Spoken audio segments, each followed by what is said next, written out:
Tenemos con nosotros hoy la segunda entrevista que vamos a realizar y creo que era un tema con una demanda más que interesante, la verdad, el hablar de la gestión psicológica de nuestros jugadores, mucho más allá, incluso entrenadores, etcétera, en el baloncesto. Para ello, pues, lo hemos ido directamente a una, particularmente de las mejores profesionales que conozco en el área, que es Alba López Pérez, psicóloga deportiva, que ya lleva varias campañas en la segunda etapa, si no me equivoco, que afronta en la entidad, en Unicaja, y con más que sobrada experiencia en este ámbito, sobre todo especialmente también porque más allá de baloncesto, también ella es entrenadora de voleibol, ha estado también trabajando incluso en la academia de Rafael Nadal. Entonces no solo el baloncesto, el deporte que domine, sino que está vinculada a otras muchas disciplinas deportivas, pero profesionalmente estas dos últimas temporadas y en una etapa anterior, pues como acabo de comentar, está trabajando directamente con la entidad de Unicaja y creo que es la persona ideal y perfecta para poder aclarar todas nuestras dudas. Voy a esperar un minutito más, son prácticamente casi las 6:05 y aún hay gente que se sigue incorporando. No quiero dejar a nadie fuera, aunque al igual que con la entrevista que hicimos el pasado sábado con el seleccionador, con Sergio Scariolo, pues posteriormente esta entrevista la montaremos y la subiremos en redes sociales para que todo aquel que esté interesado pueda disfrutar de la misma. Bueno, en primer lugar, Alba, muy buenas tardes. Buenas tardes. Ahí, se escucha bien, ¿no? Sí. Antes de nada, antes de dar comienzo con lo que son las preguntas que hemos recibido de todos los colaboradores, de la gente que asiste a nuestro clinic, de la Fundación de César Scariolo y también de otros muchos más entrenadores interesados, empezar por ti, empezar por preguntarte un poco cómo estás viviendo este confinamiento, tu situación un poco personal, si estás en casa con más familiares, estás sola, estás con perros, para explicar un poquito, Alba, tu situación, cómo estás viviendo todo este confinamiento. Pues yo vivo sola, estoy con mi perrito, con mi perro de agua, que somos inseparables. Tengo a mi madre aquí en Málaga, que la tengo medio encerrada y le ayudo a hacer las compras y todo eso, y mi hermano sí que está en Madrid. Pero bueno, yo estoy aquí, estoy sola, dedico mucho tiempo por las mañanas al trabajo y a intentar ayudar al máximo de personas posibles. La verdad es que no lo llevo tan mal por ahora. No me ha tocado muy de cerca por ahora y lo llevo bien. Me alegro por lo menos que, dada Sí. la situación y el desarrollo de la misma, la verdad que cada día como que es más extraño que no tengamos ya prácticamente todo el mundo algún conocido que lamentablemente se vea afectado por esta situación. Y dando comienzo con la misma, vamos a empezar. Alejandro Fenol, compañero entrenador de Nova School, buen amigo, nos preguntaba una primera cuestión al respecto, sobre todo en el tema de niños. Decía, ¿cómo motivar a los niños con el baloncesto sin el balón en las manos, Alba? Bueno, pues en primer lugar tenemos que intentar que la motivación sea diaria, dinámica y que sobre todo se trabaje en objetivos muy a corto plazo. Ya que tenemos una incertidumbre y no sabemos cuándo va a acabar y cuándo nos vamos a poder juntar con nuestros jugadores, es importante que cada día le vayamos mandando actividades diferentes y no tiene por qué ser siempre en relación a la técnica, a la táctica o incluso en nuestro propio deporte. En ocasiones nosotros también le podemos mandar información sobre otros deportes, sobre deportistas ya veteranos, sobre lesiones, o sea que tenemos que aprovechar este tiempo en el que realmente ellos están teniendo mucho más tiempo para asimilar conceptos del mundo del deporte, de la educación deportiva en general. Debemos intentar mandarle cosas interesantes. No es lo mismo tampoco tener niños de 8 añitos, 7 añitos o 10 añitos y tener adolescentes.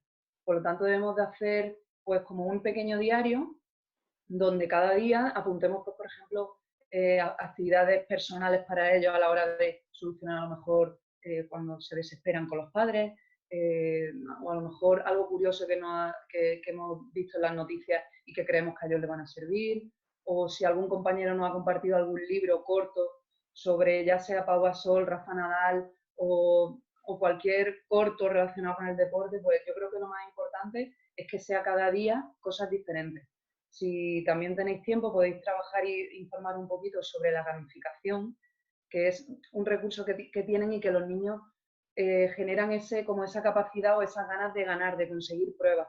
Por lo tanto, si conseguimos, por ejemplo, me tenéis que mandar 3 fotos vuestras con la jugada que más os guste. Mañana tenemos que visualizar 5 minutos sobre el tiro que fallasteis, porque no tiene que ser todo positivo, también se pueden trabajar aspectos negativos para que se vaya normalizando, ya que fallamos desde que somos pequeños. Fallando un tiro que te preocupó bastante, o la gamificación activa mucho el aprendizaje. Si es dinámica, si encima es progresiva, donde empezamos por ejemplo, visualizar 3 minutos y dentro de 2 semanas acabamos por visualizar durante 5 minutos. Si primero se lee un artículo, luego ven un informe Robinson y después consiguen leer un libro. Por lo tanto, la gamificación es algo que engancha y que debemos informarnos en cómo poder proceder para que los niños, los jugadores, bueno, y también los adultos, se vayan enganchando a esta práctica habitual que es por redes sociales, más bien, que es por un ordenador. Entonces tenemos que intentar trabajar por ahí. Ok, José Galocha nos pregunta, a nivel psicológico, en categoría de formación, ¿qué hacemos con esos jóvenes de edad cadete, que según su propia experiencia, esperan de un ente superior les solucione sus problemas, ¿no? Sin aceptar que la solución está en ellos mismos, en su trabajo, en su esfuerzo? No pasa nada, siempre hay una excusa, ¿no? Entre comillas un poco, ¿no? Sí, bueno, la verdad es que nos encontramos muchos jugadores que normalmente buscan siempre las excusas fuera de ellos. Nosotros como entrenadores, hay veces que hablaré como psicóloga, otras veces nunca sé diferenciar cuándo sé psicólogo o entrenador, pero nosotros como entrenadores tenemos también el deber de explicar los conceptos y por qué un niño normalmente, sin él darse cuenta, empieza a buscar excusas ajenas a él. Entonces nosotros en las prácticas de los entrenamientos tenemos que analizar y hacerle ver que en este momento tú te estás excusando en algo ajeno y por lo tanto no vas a conseguir aprendizaje. Y pararnos en ese momento, hacerle ver que de qué sirve que cuando fallas te miras la muñeca, de qué sirve cuando rematas al voleibol y no pasa, te miras la mano, o cuando fallas en el tenis te miras la raqueta. Por lo tanto, es un gesto que incluso muchas veces ellos observan los jugadores profesionales y tienden a copiar muchos gestos de los profesionales. Pero nosotros como entrenadores le tenemos que ver la realidad. El profesional ya está en su mundo y nosotros aquí tenemos que educar. Si nosotros queremos educar a que ellos aprendan a luchar, también tenemos que ser más pacientes. Porque si a la mínima que ellos están luchando, que están sufriendo, nosotros nos estamos enfadando y le estamos cortando esa capacidad de sufrimiento, o a la primera pregunta que le hacemos le estamos dando la solución, nosotros no le estamos dando el tiempo a los propios jugadores de tener autodisciplina y de tener esa independencia. Yo, por ejemplo, en mi caso como entrenadora, en este caso, que yo también voy a daros herramientas que yo utilizo y todo depende también del tipo de jugadores que tengamos, porque mis jugadoras llevan mucho tiempo conmigo. Yo soy muy partidaria de que durante los partidos controlo mucho tanto mi lenguaje corporal como mi rostro. ¿Por qué? Porque les permito mucha toma de decisiones con libertad. Luego en los entrenamientos sí que aprieto mucho, pero ya que tienen la presión del partido, esa adrenalina que todavía no saben controlar, dada también la poca experiencia, ¿no?, que van teniendo los adolescentes, pues yo considero que en un partido tampoco se tiene que estar tan pendiente de los jugadores para que reaccionen, estar con nuestro lenguaje corporal provocando actitud, provocando actividad, porque eso es lo que están entrenando. Por lo tanto, creo que como entrenadores debemos trabajar esa paciencia y esa confianza que tenemos que otorgarle a los jugadores. Tenemos que ser mucho más disciplinados y la disciplina se enseña por tiempo. Al principio de temporada, a lo mejor 10 minutos con mucha autodisciplina, mucha intensidad, descanso, luego 15, luego 20, e ir prolongando. Y es la única manera de generar conciencia en los propios jugadores, de su propio cuerpo y de la toma de decisiones. Continuando con las preguntas recibidas, Mariano García nos decía, mi pregunta para Alba es que considero que el papel del psicólogo es fundamental en un equipo de trabajo, pero la mayoría de clubes no disponemos porque no se puede permitir en nómina su presencia constante. Así que me gustaría saber cómo iniciar este trabajo en la mayoría de esos clubes de Andalucía que no disponen de un psicólogo, digamos, en nómina.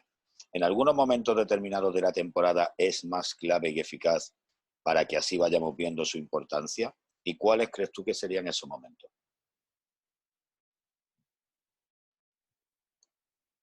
A ver, yo creo que lo más importante para trasladar los conceptos psicológicos y para fomentar los conceptos psicológicos somos los entrenadores, porque los jugadores pasan mucho tiempo con nosotros y no solo podemos influir a nivel deportivo, tenemos mucha capacidad de influir a nivel familiar, a nivel educativo, porque los niños pues disfrutan mucho más haciendo deporte.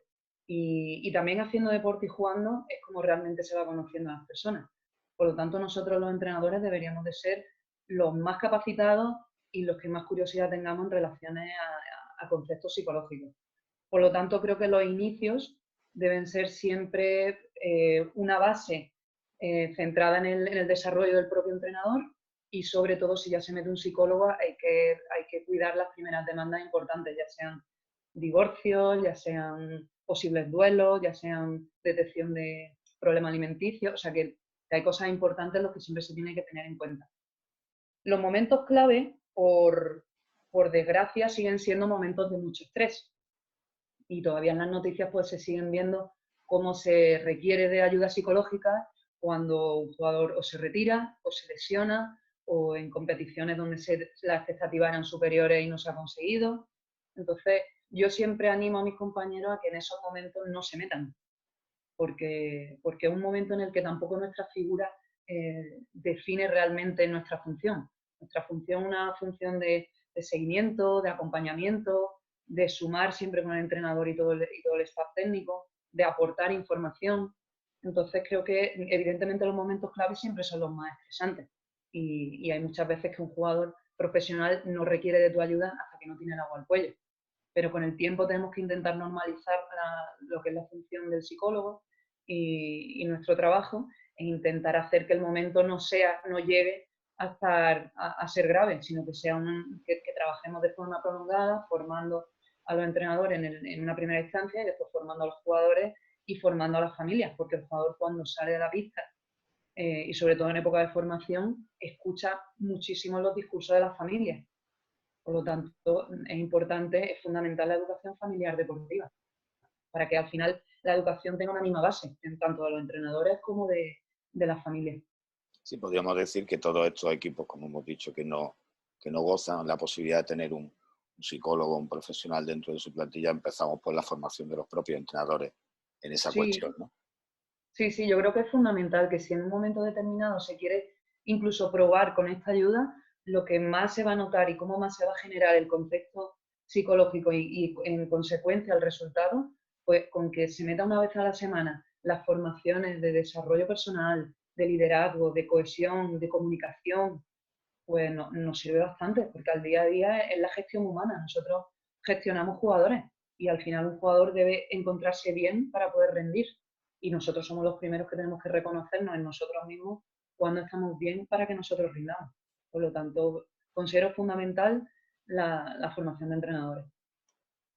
Ok, vamos a pasar a la siguiente pregunta. En este caso, como te decía antes, mi buen amigo Juan Antonio Fuentes nos hace un pequeño discurso, una pequeña introducción, un planteamiento para contextualizar, ¿no?, la pregunta. Voy a leerlo, espero que aquí todos los compañeros más o menos puedan entender.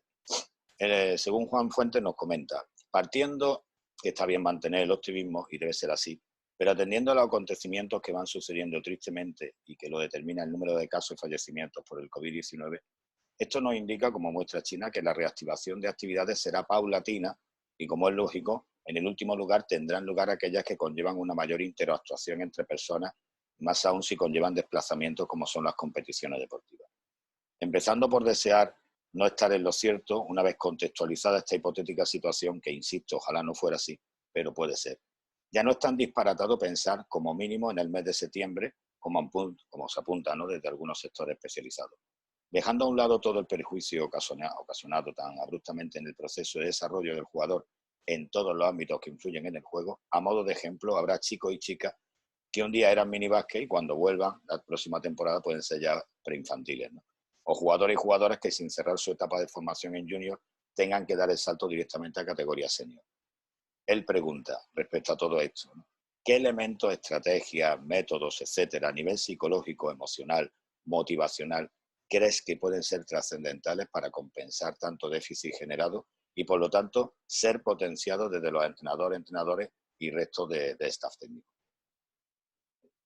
Bueno, esta pregunta a mí me ha recordado también a cuestiones que me han hecho en relación a oposiciones, porque esta situación es parecida a opositores que tampoco saben, a jóvenes con la universidad, jóvenes que también tenemos que están dando el paso a la universidad americana, y entonces sienten esa incertidumbre. Y evidentemente toda esta incertidumbre también la podemos ir aplicando en un futuro a situaciones parecidas.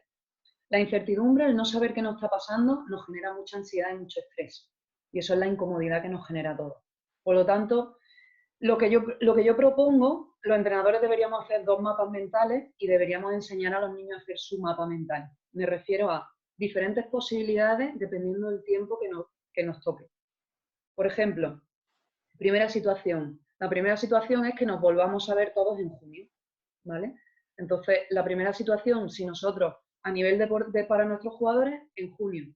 En junio hay posibilidad de mantener las ligas, hay algunos deportes que todavía no se han decidido, otros que no. Entonces, si hay posibilidad de liga, ¿qué es lo que tienes que hacer? ¿Cómo serían nuestros horarios? ¿Cómo serían? Por lo tanto, ya se van preparando a nivel mental el cómo, si es en junio, tienes que estar. Pero es que nosotros los entrenadores también tenemos que poner las opciones. Nosotros nos vamos a encontrar jugadores que han sido muy disciplinados y vienen preparados dentro de la normalidad. Jugadores que no han sido disciplinados y que su familia no les ha ayudado a llevar la rutina que nosotros les hemos ido mandando, van a llegar sin ningún control conductual, sin ningún hábito deportivo, por lo tanto también nos vamos a encontrar ese tipo de niños. Niños que el descanso le ha venido muy bien, niños que el descanso le ha venido fatal. Por lo tanto, ¿qué debo hacer yo con niños que han perdido el hábito? ¿Debo empezar como si fuese una pretemporada? No siempre tiene que ser, no es todo. Hay un psicólogo sevillano que lo primero que enseña cuando nos conoce es que no hay café para todos. Por lo tanto, a lo mejor la pretemporada es para un grupo y después el desarrollo por la mitad de temporada es para otro y a lo mejor encontramos jugadores que este parón le ha venido muy bien. A los niños nunca se sabe cómo le afectan las situaciones. Evidentemente el ritmo de competición se va a perder, pero porque el componente físico se pierde sí o sí, y el componente físico está muy relacionado con el componente mental. Entonces, en cuanto el deportista ve que le falta esa adaptación física, se nota mucho a nivel psicológico. Pero tenemos que ir creando esos mapas mentales. Si es en junio, estas posibilidades tengo. Si es en julio, tengo pabellones, normalmente el baloncesto me permite esa posibilidad, nosotros en el voleibol pasamos al voliplaya, no tenemos competiciones, dedico más tiempo a preparar la pista y vamos tomando decisiones. Como no sabemos, nuestra cabeza se va organizando, se va orientando. En septiembre va a haber jugadores que vamos a perderlos, me voy a despedir de ellos, voy a dar perfectamente el ejemplo, de darles incluso la posibilidad de la salida del club, pero que estamos aquí.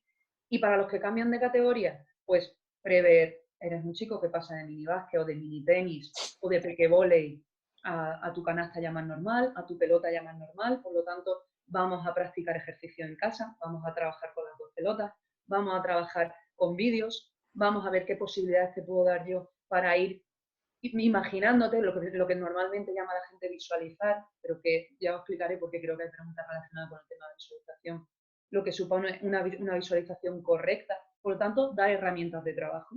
Crear mapas que nos evite la incertidumbre. Si es en junio, si es en julio, ahora tenemos tiempo, si es en agosto o si es en septiembre. ¿Qué nos vamos a encontrar?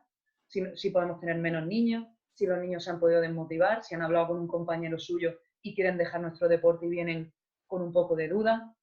Entonces, todos esos mapas mentales, esas rutas mentales, hacen que nosotros estemos guiados y la guía genera motivación, focaliza, entonces dejamos de sentir tanta incertidumbre. Evidentemente tenemos siempre una fija, pero cuanto más la evitemos y más estemos preparados, los entrenadores el nuestro y lo que nos podemos encontrar. Y los jugadores, pues una guía que nosotros le proporcionemos, dependiendo de situaciones diferentes.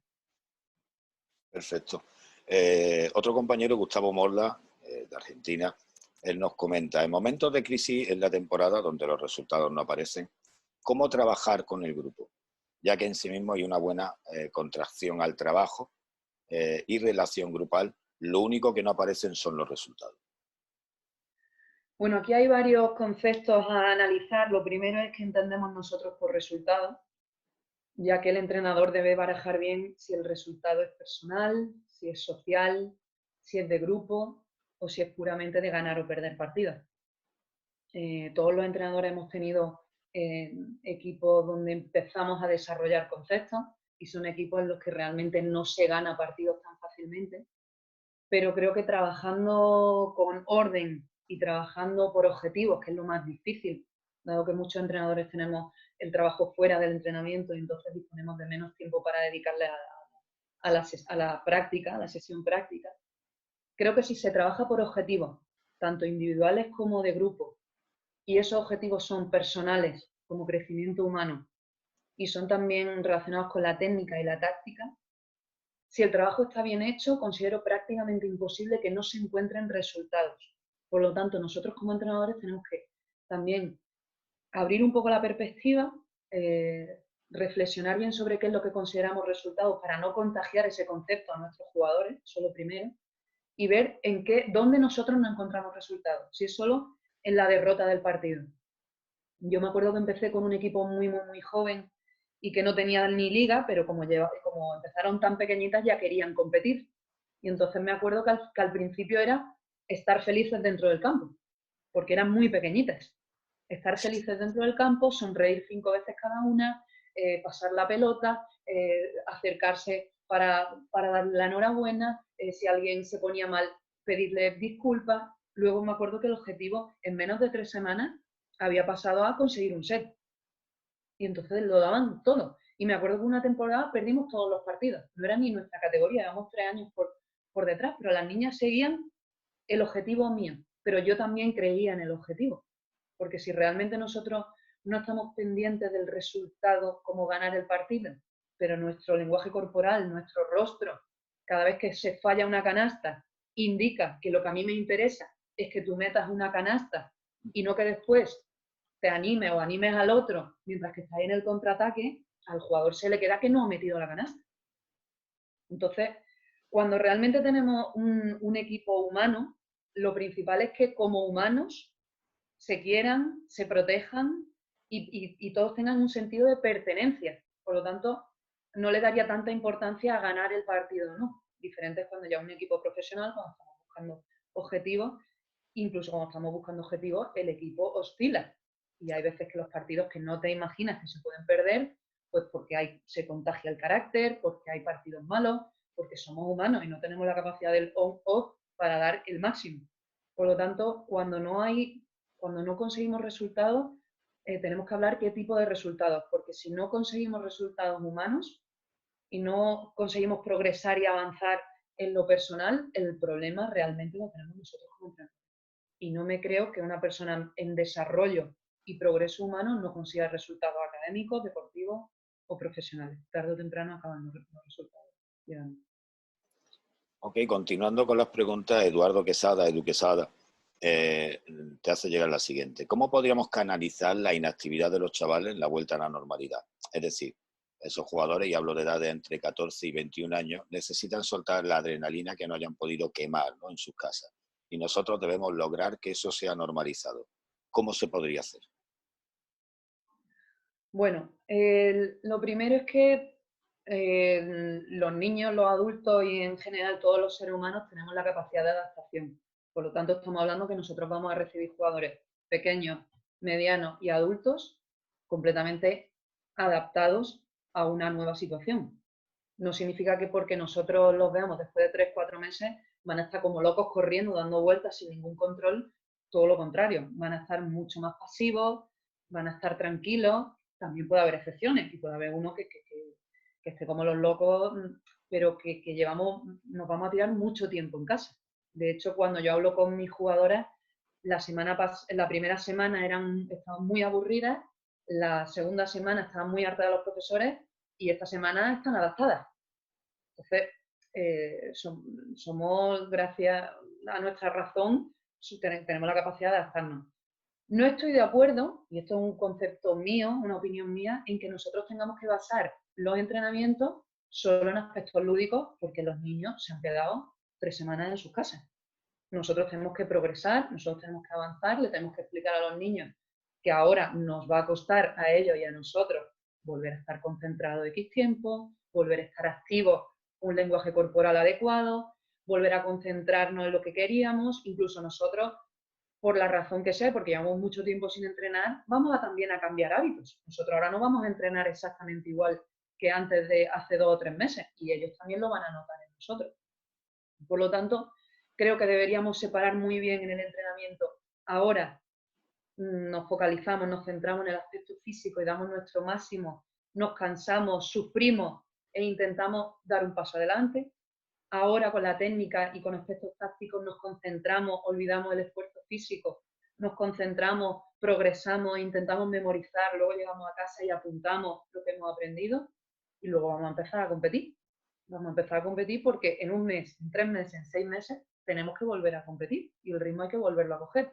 ¿Por qué no vamos a competir el primer día? Si los niños lo que más quieren es jugar partidas, normalmente. Entonces, vamos a competir, pero ¿con qué objetivo? Un objetivo adaptativo, un objetivo que si no haces puntos yo me enfado, un objetivo es que como puede haber estado 3 meses descansando y hoy estás cansado, cómo puedes estar 3 meses ilusionado y hoy me estás poniendo malas caras, es que se ha perdido todo el hábito que teníamos. Por lo tanto, ni todo a la competición, ni todo a aspectos lúdicos, creo que el entrenamiento debe también ser divertido. Tenemos que saber identificar cuándo la dinámica del grupo está perdiendo la concentración y se puede meter entre media una dinámica divertida, como cuando buscamos sobreesfuerzos tenemos que dar un descanso más pausado, como cuando trabajamos la concentración podemos dar descansos más cortos para que sean conscientes incluso del descanso. Por lo tanto, es un puzzle que tenemos que tener en la mano para, dependiendo del grupo que tengamos, la edad que tengan y cómo vengan, ir aplicando. Pero para nada que tengamos pena o que los niños lleven mucho tiempo encerrados y que tengamos que pensar en su adrenalina. Tenemos que ser disciplinados con el descanso, con el esfuerzo, con la concentración y con el trabajo, porque volvemos a trabajar y tienen que normalizar cuanto antes. Correcto. Continuamos con Francisco José Lorente Moreno. No sé si Alba estará conmigo. Él nos dice en que el aspecto mental y psicológico de los equipos en formación se trabaja poco o nada en general. En mi equipo es una de las patas importantes que sustenta el trabajo de la temporada.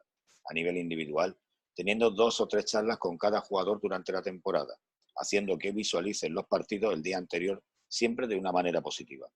En los ejercicios de tiro libre, en los entrenos, para que afronten ese momento como oportunidad y premio y no un castigo. Y también a nivel de equipo, preparándolos en momentos de entreno y de partido que existirán, sin duda alguna, complicados, que deben superar y afrontar con serenidad, buscando soluciones y con actitud siempre de superación.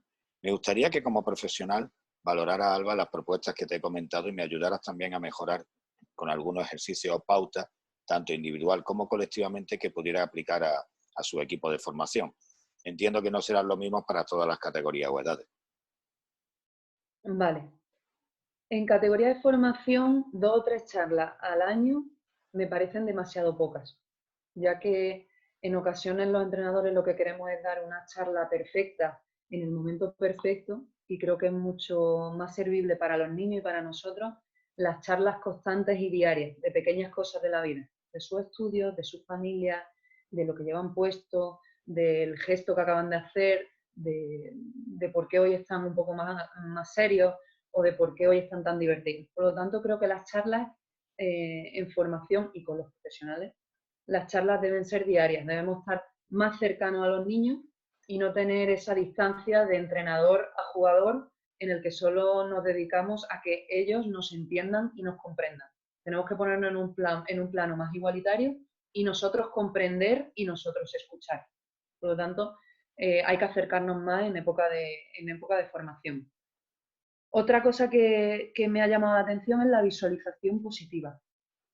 Lo primero, para visualizar en condiciones necesitamos aprender, lo primero nosotros, a estar tranquilos para aprender a concentrarnos.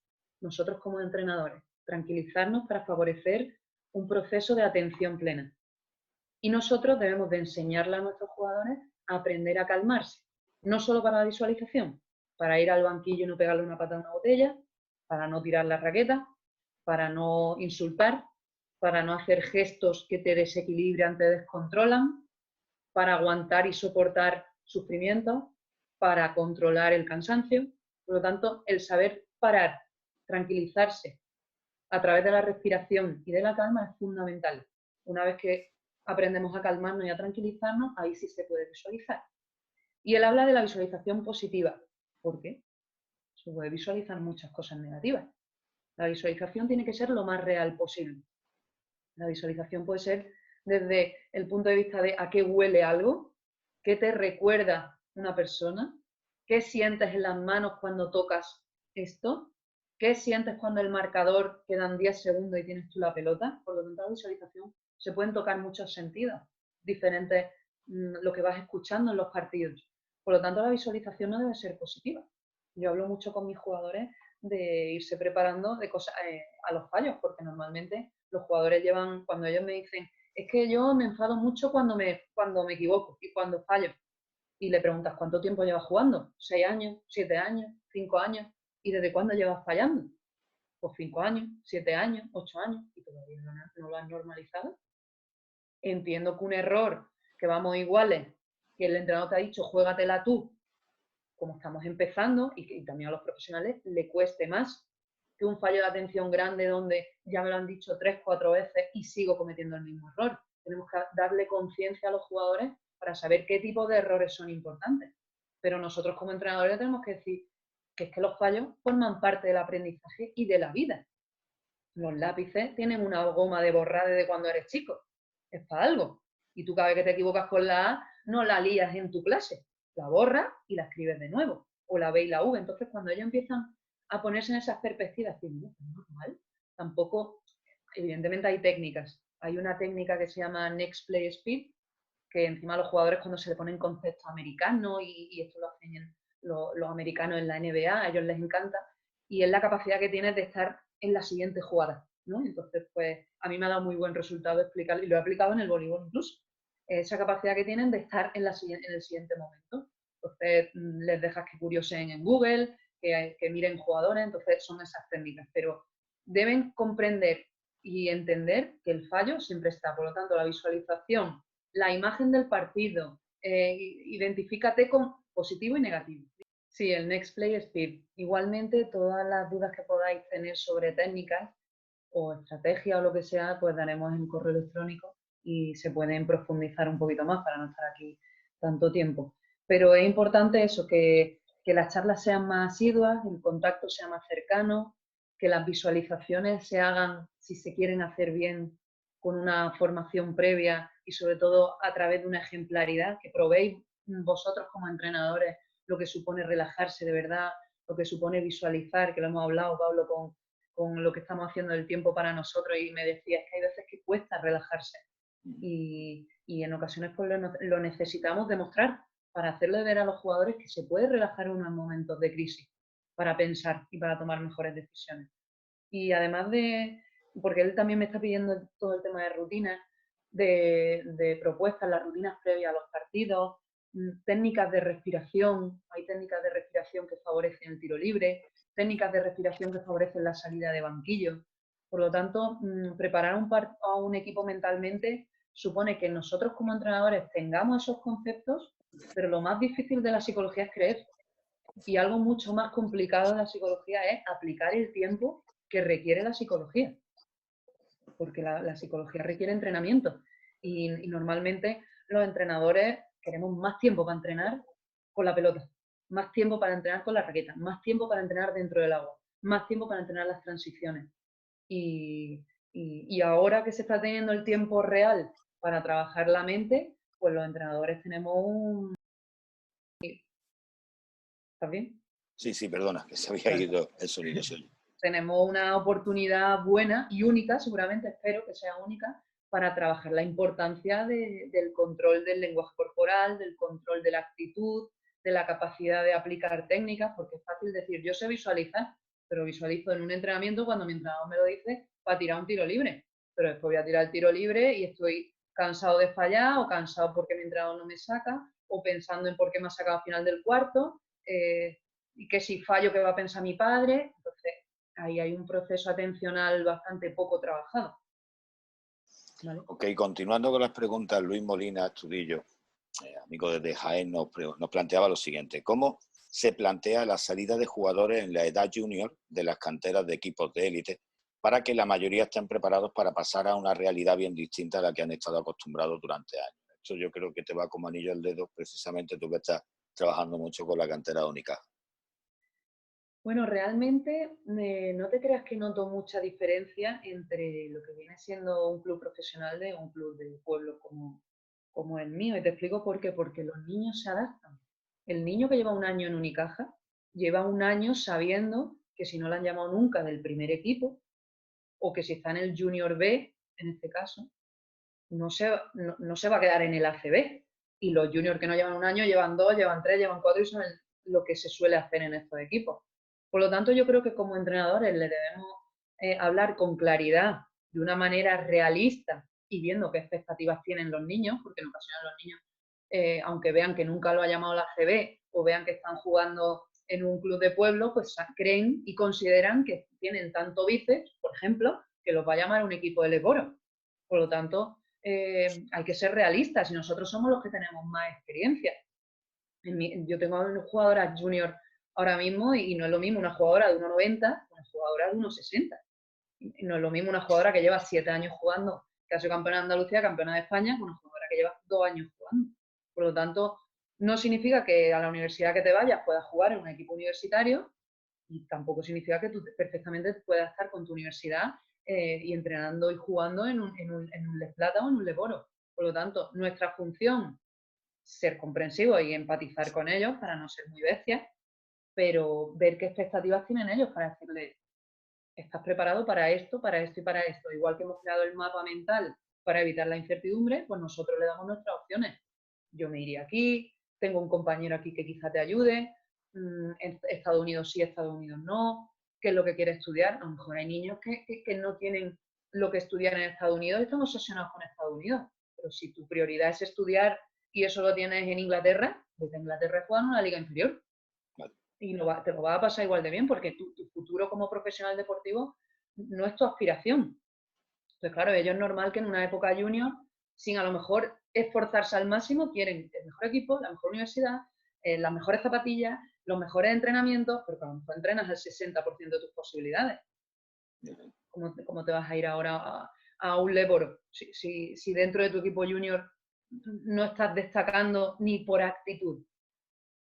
Entonces, que seamos realistas y que dentro de ese realismo incluso podamos generar aprendizaje, porque quiera o no, por mucha actitud que ellos pongan, con todo el esfuerzo que pongan, otras puertas se le van a abrir el día de mañana.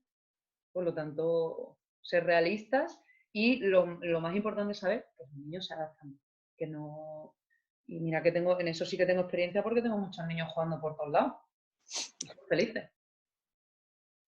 Continuando con las preguntas, Guille Rueda nos plantea también lo siguiente. ¿Cómo crees que cómo crees que es vista la figura del psicólogo deportivo, tanto por entrenadores como por jugadores de élite? ¿Te has encontrado rechazo o un poco de reticencia en alguna ocasión?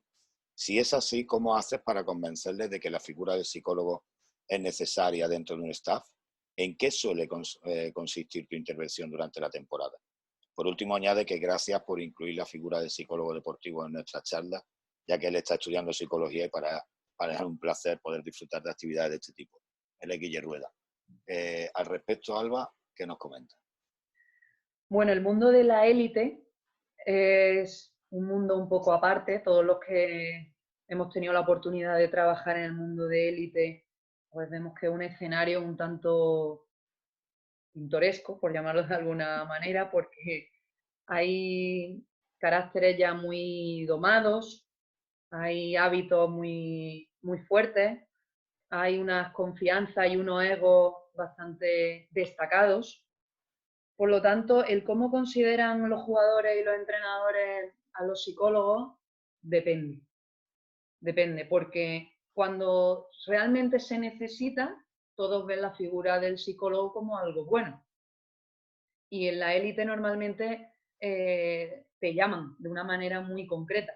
Por lo tanto, en la élite es difícil el trabajo por cómo el ritmo de trabajo requiere tanta tensión, tanto resultado y se tiene todo tan medido, pero realmente hay una demanda muy concreta. No es como en época de formación que tienes que aspirar a intentar formar, intentar educar, intentar guiar y ser un poco, como yo digo, de entrenadora, hermana mayor, madre, prima. Aquí es lo que se te pide, se tiene que hacer. y poco a poco con mano izquierda se le va ofreciendo tanto a entrenadores como a jugadores posibilidades de, bueno, pues quizá esto esté en relación a la cohesión.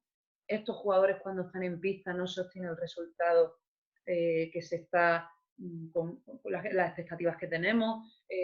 Esta lesión sin un trabajo, con un trabajo psicológico se puede adelantar y reforzar y mejorar. Entonces, dentro de la élite, pues como hay menos tiempo y hay tanta presión y la presión hace que el cerebro se bloquee un poquito, pues tenemos que tener esa mano izquierda para, una vez que estamos ahí, ir ofreciendo herramientas para facilitar el trabajo. Rechazo. No he tenido mucho, la verdad, porque el psicólogo, igual que todas las profesiones, lo importante es conectar. Y una vez que se conecta, pues ahí en esa confianza y en ese proceso pues se puede llegar a donde uno quiera. Pero sí que he tenido pues entrenadores que te oyen pero no te escuchan, que te afirman pero no lo practican y que cuando las cosas salen mal es que los niños no saben, es que los niños no están concentrados, es que los niños no se han puesto en lo peor. No. Es tu responsabilidad que un jugador esté concentrado, es tu responsabilidad que un jugador sea valiente, es tu responsabilidad que un jugador esté guiado en todo momento. Por lo tanto, tienes que ser lo suficientemente valiente para aceptar que en este momento el jugador o no ha estado o ha tenido esta dificultad o no hemos tenido tiempo para trabajar y pulir ese detalle. Tanto en la formación pasa exactamente lo mismo. Pero la élite es un mundo diferente, bastante diferente a la formación. Para los psicólogos es muy gratificante los niños, porque los niños se les coge mucho cariño, los mantienen más en el tiempo, la élite, los jugadores van y vienen en una temporada, puede que te cuenten cosas que son ciertas o no, no lo sabes, sin embargo los niños tú los ves día a día y cuando te dicen, no es que he tenido miedo al fallo, lo puedes interpretar, un jugador de verlo a lo mejor en una temporada y decirte, no, es que yo es que antiguamente me pegaba 30 puntos por partido. Pues no lo sé. No. Entonces la élite es más complicada pero es más complicada por el tema de conectar, de dedicarle tiempo, de generar confianza, de conocer a la persona. Y bueno, no sé si estoy contestando todas las preguntas, Sí, no, pero no, bien, no, y como sobre todo también psicólogo, creo que hay una diferencia con la élite a nivel de presión de resultados también, a muchísimo. cortoplacista, brutal. Mm. Continuamos para seguir con ritmo. José Valero Rubio nos hace llegar lo siguiente. Mi pregunta es si el enfoque, después de esta amarga y dura experiencia en los primeros entrenamientos, debería estar orientado más a la diversión y despejarnos un poco que a ponernos a puntos para estar a tope de cara a la competición. Bueno, esto va un poquito relacionado con lo que antes hemos hablado. Creo que todos los entrenamientos tienen que tener su parte lúdica y su parte donde se debe aprender para sufrir, se debe aprender para soportar presión, se debe aprender, por lo tanto, si hacemos todo lúdico, sin generar incomodidad, sin generar malestar, ¿cómo vamos a pedirle a los jugadores que en el momento en que ellos sienten dificultades respondan? Por lo tanto, que no nos pese, ni sintamos pena, ni tengamos dudas en realizar entrenamientos con total disciplina, centrados en concentración, en actitud, en que sean recreativos, que sean dinámicos, pero que no se nos olvide que los niños deben trabajar. Igual que nosotros tenemos que trabajar y que nosotros por venir después de 3 meses de trabajo nuestros entrenamientos no estén preparados, nos desmotivemos, perdamos la paciencia rápido porque los niños no estén al 100%, sino que ellos vean también que nosotros somos los primeros que en 1 hora y media de entrenamiento estamos a full. Aunque nos cueste, aunque perdamos si nosotros les expresamos todo esto a los niños, ellos nos comprenden a nosotros y se comprenden a sí mismos. Por lo tanto, es importante que no se hagan entrenamientos pensados solo en partes lúdicas, en divertimentos, porque los niños se han quedado en casa. Para nada, hay que trabajar y hay que ponerse al día cuanto antes. Y el día de mañana, cuando tengan dificultades, sabrán que tienen capacidad de estar en 1 semana, en 3 semanas o en 2 días al 100% otra vez. O sea que hay que trabajar. Ok, continuamos. Otro buen amigo, Facundo Muria, desde Argentina, nos solicita diferentes ejercicios o actividades que trabajas de manera colectiva, normalmente tú, ¿no? Durante una temporada convencional, ¿no? Que ponga un ejemplo de diferentes ejercicios o actividades que lleves a cabo. Bueno, hay muchas actividades que realizo como psicóloga, pero la mayoría de ellas las aplico también como entrenadora. Por lo tanto, hay actividades donde a través de papel y boli pregunto sobre fortalezas, debilidades y miedos. Hay actividades que, por ejemplo, me acuerdo que lo hice justo después de Navidad y ahora tocaba otra vez, era que hemos aprendido a nivel técnico, a nivel táctico y a nivel físico y a nivel psicológico, y en qué pensamos que nos hemos estancado, ¿vale? Para que veamos la percepción que tienen los jugadores de dónde estoy evolucionando, dónde estoy mejorando y dónde me estoy estancando. Es súper curioso todo lo que ellos nos expresan a través de la escritura.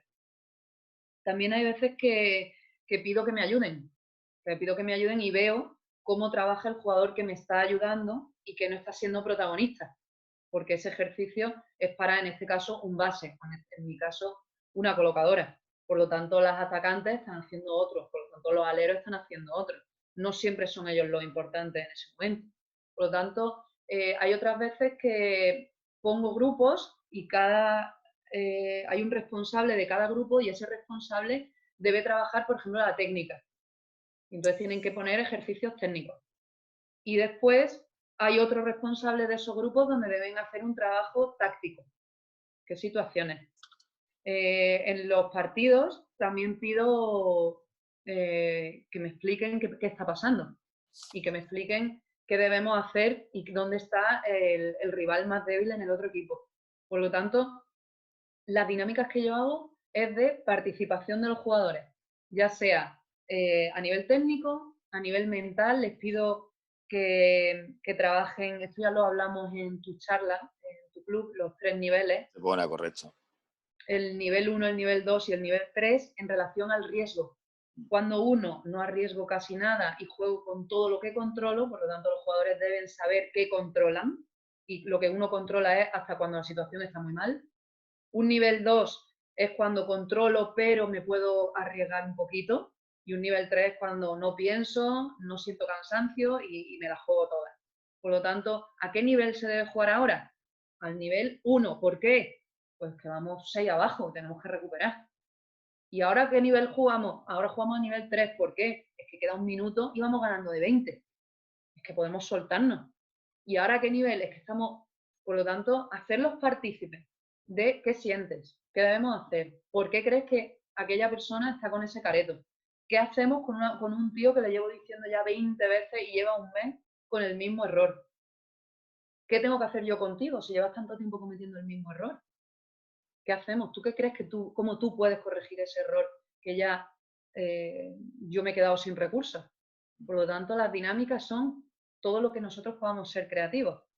Para eso necesitamos tiempo, que para muchos entrenadores es perderlo. En vez de yo poner mi ejercicio, porque mis ejercicios mejoran el control de balón, estoy dejando que un niño de 12, 14, 16 años proponga un ejercicio de balón, que a lo mejor es el mismo que llevamos haciendo todo el año. Pero a ese jugador le estás dando potestad, le estás dando valentía, le estás dando seguridad, le estás dando liderazgo. Tenemos un invitado. Por lo tanto, las dinámicas sirven no solo para generar baloncesto, sino para generar actitud, para generar valentía, para generar responsabilidad, disciplina, seguridad.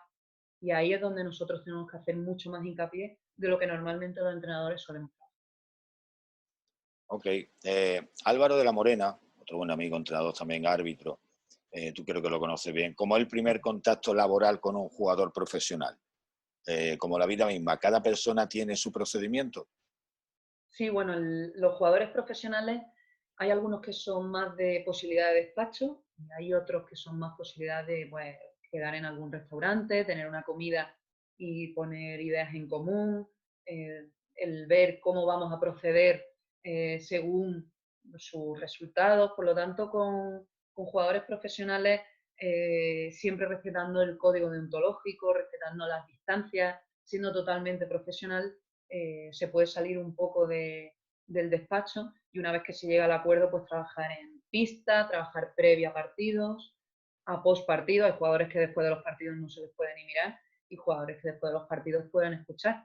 Jugadores que previo a los partidos tienen 2 horas de rutina y concentración previa y jugadores que antes pues no les importa charlar y jugadores que no les importa venir a los guindos a que vean que los niños que la psicóloga es algo ahí normal y jugadores que tenemos que quedar en un restaurante a 60 kilómetros para preservar su privacidad. Entonces, a nivel profesional hay que respetar y las sesiones tanto dentro como fuera de despacho deben ser lo más profesionales posibles, respetando todos los códigos.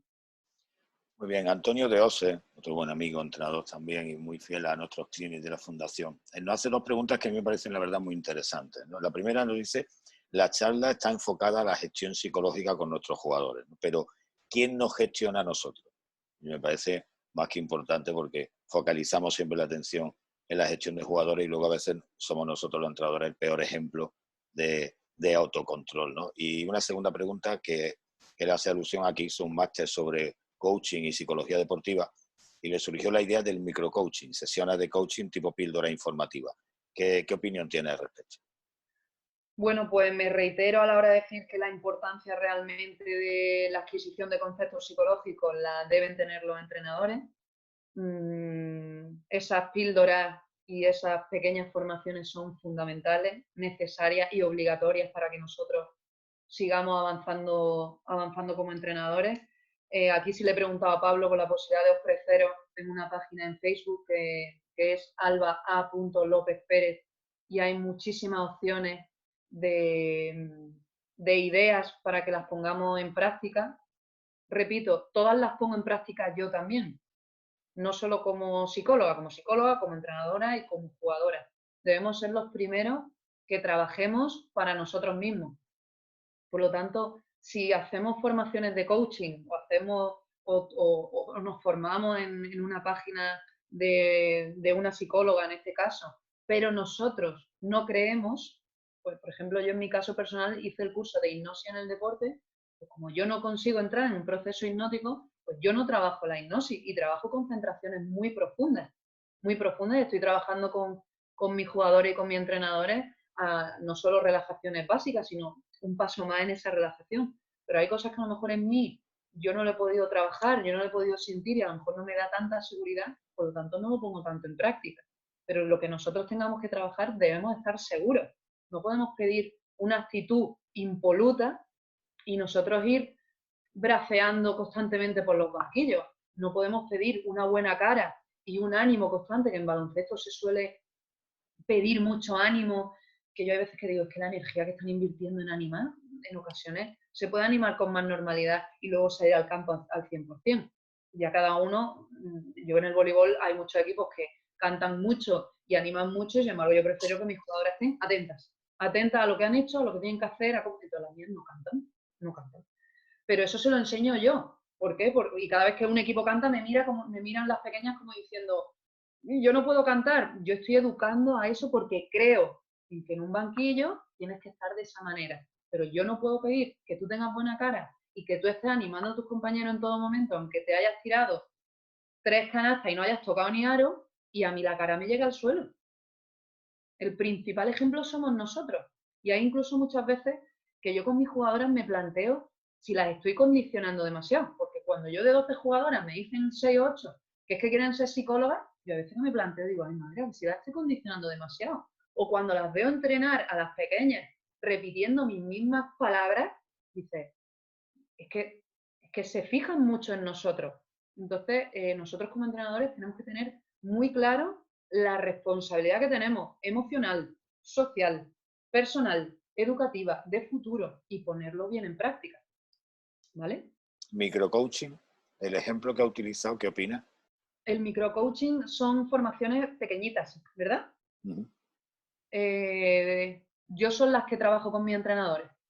En vez de una sesión de hora y media sobre el liderazgo, pues trabajamos media hora, un día de comunicación, un día de toma de decisiones y conceptos muy básicos.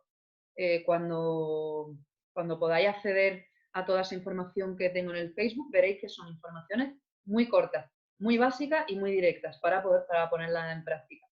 realmente creo que eso es una pequeña exposición de la información y que nosotros luego tenemos que dar una vuelta en Google, artículos, experiencias, porque no es decir ahora me controlo el lenguaje corporal y se me ve tenso y no sé ni lo que digo, no sé ni lo que hago, y, ¿vale? Pero sí tenemos que saber pues que cuánto influye en un jugador el tono, cuánto influye el gesto, cuánto influye la palabra y entonces por interiorizar nosotros mismos la importancia que tenemos, la huella que dejamos en ellos. Ok, continuando con las preguntas, Alba, David García, un compañero entrenador de Estepona, nos hace llegar lo siguiente. Mi nombre es David García Vega, entrenador. Este año se ha dado una serie de situaciones desde el punto de vista emocional. No voy a entrar en la carencia a nivel técnico en el equipo. La categoría junior y son todos de primer año, 16 años en su mayoría. La temporada en lo deportivo no ha sido con respecto a resultados positivos. Antes de la parada por el estado de alarma se llevaban 10 derrotas y 2 victorias. Analizando los diversos partidos, un 60-70% se ha perdido debido a la falta de gen competitivo, falta de motivación y cuando la cosa se ponía complicada bajaban los brazos y se desconectaba del todo, actitud mental. En cuanto a los entrenamientos, vulgarmente hablando, actuaban con la ley del mínimo esfuerzo y evidentemente en los partidos se nota. Pero mi frustración ha sido que por más que se ha tirado de paciencia, no he podido hacerle ver la competitividad sana con la vida, hacer nexo de unión, el deporte con los estudios, etc. No ha calado el mensaje o no he sabido transmitirlo. Me gustaría saber algunas pautas de actuación para manejar este tipo de situaciones. La verdad que el grado de compromiso ha sido bajo, soy consciente de que la edad juega un papel importante y me gustaría saber su opinión por si se me vuelven a dar estas situaciones poder manejarlas mejor. Vale, aquí es, bueno, es un problema común que nos estamos encontrando en la sociedad actual, donde los jugadores no tienen la fortaleza mental que antiguamente se expresaba, dado a que hoy por hoy las cosas se tienen antes y más fácil. También los padres están más preocupados por el que los niños lo tengan antes y que haya menos comparativa de lo que mi hijo puede tener y lo que no, y también trabajan más, por lo tanto no hay esa educación un poco antigua que teníamos en casa. Entonces eso lo estamos notando como entrenadores. Por un lado, un junior de primer año debe asumir que su primer año y su falta de experiencia en una categoría junior donde se está enfrentando a hombres un año mayores y en esa categoría muchos hombres desarrollan bastante, deben aceptar que, bueno, que va a ser un año difícil, que va a ser un año de aprendizaje, que va a ser un año donde el resultado no debe ser entre ganar y perder partidos. Por lo tanto, creo que la palabra de 10 derrotas ya condiciona mucho tanto al equipo como al propio entrenador. Entonces, el acumular derrotas hace pues, que se viva un ambiente más desmotivador, más preocupado y eso hace pues, que la energía pues, baje, la actitud disminuye. La falta de competición debemos trabajarla sobre todo en entrenamiento. Y vuelvo a conceptos que hemos hablado con anterioridad. Debemos trabajar por tiempo. Si nosotros queremos actitud y una actitud siempre luchadora, quizá los niños solo aguanten 15 minutos. Deben ser conscientes y que el objetivo es que la semana que viene luchemos 20. Y explicarle, yo os voy a poner dificultades y las dificultades las tenéis que superar. Y en 20 minutos, cualquier dificultad básica, hay que aplaudirle y hay que decirle, podéis, si se os prepara, hay que estar muy encima. Si se os prepara, podéis. Yo tengo un junior de primero y el junior de primero desde principio, yo les he dicho que este año iba a ser difícil y que yo en los partidos no iba a participar. Eran ellas las que tenían que dar el callo y íbamos a ver cuán el equipo podía avanzar para el año que viene podernos clasificar si están tan ilusionadas o no en un CADEVA, en un campeonato de Andalucía. Los niños realmente en competición y en querer llegar a campeonato de Andalucía siempre les motiva. Y yo tengo un equipo de pueblo. Curiosamente se han clasificado este año. Pero ellas, volvemos a la gamificación, volvemos al desarrollo de aprendizaje por ese ego. A ver cuánto yo soy capaz de. A ver cuánto yo. Bueno, si estamos pensando en que queremos mejorar la actitud, ahora mismo ha durado 40 minutos. 40 minutos no dura un partido. Vamos a beber agua, lo vamos a intentar. Cuando le estás generando esa responsabilidad, a mí me ha pasado veces en entrenamiento que he dicho, no estáis, ¿qué queréis? ¿Parar? ¿O pensáis que podéis seguir? Y empiezan entre ellas, no, que tenemos que conseguirlo, venga, vamos. Pero previamente hemos parado, hemos jugado 10 minutos, hemos jugado 20, entonces estoy diciendo, hoy no estáis. Y si en algún momento no están, porque siempre hay días malos, tampoco es que decir, es que no se puede castigar, es que no se puede decir nada malo, no. Mira, chicas, para estar así, yo me voy y os quedáis solas. No, no, no, no, no. Y ha habido incluso que me han dicho, ¿nos podemos permitir un sorbo de agua? Hoy sí, porque hoy estamos tan mal que si vosotras os comprometéis a estar mejor, ya hemos avanzado algo. Por lo tanto, creo que la derrota no es el concepto importante. Cuando el concepto importante es la derrota, todos los mini conceptos que hay alrededor empiezan a cobrar importancia. La preocupación por ganar, es que bajan los brazos muy pronto, es que, bueno, estáis bajando los brazos pronto. Vamos a empezar a entrenar con el sobreesfuerzo. Por ejemplo, a mí me pasó eso, que hubo una situación en que cuando hay muchas bolas seguidas en el voleibol, la tensión sube. Si el punto no acaba, igual que en el tenis, si pasa muchas veces la red, pues claro, la concentración no es lo mismo 4 bolas que 6. Y trabajamos eso. Y esos puntos son muy importantes, porque se trabaja tanta tensión, se trabaja tanto físico, que cuando ha pasado 6 veces la bola y se acaba metiendo el punto, el equipo lo celebra muchísimo. Por lo tanto, yo empecé a hacer ejercicios de 6, 7, 8 balones seguidos. Empezamos por 4, acabamos por 8. Y lo hago incluso divertido, a ver si llegamos, a ver si podemos. Y me pedían esos ejercicios muy cortitos, porque son muy intensos, para activarse, para divertirse. La mayoría de los puntos largos son para mi equipo. Y esos puntos los entrenadores se vuelven locos porque son de muchos nervios. Y yo estoy súper tranquila, sabiendo que mis niñas lo van a hacer bien. A lo mejor no acabamos con el punto, que mayoritariamente sí. Por lo tanto, ¿qué detectamos? Bajan los brazos. Mapa mental. Si bajan los brazos, ¿qué puedo hacer yo? Ejercicios donde sufran más. Los podemos poner en un isométrico con el balón en la espalda haciendo una sentadilla. Un minuto no.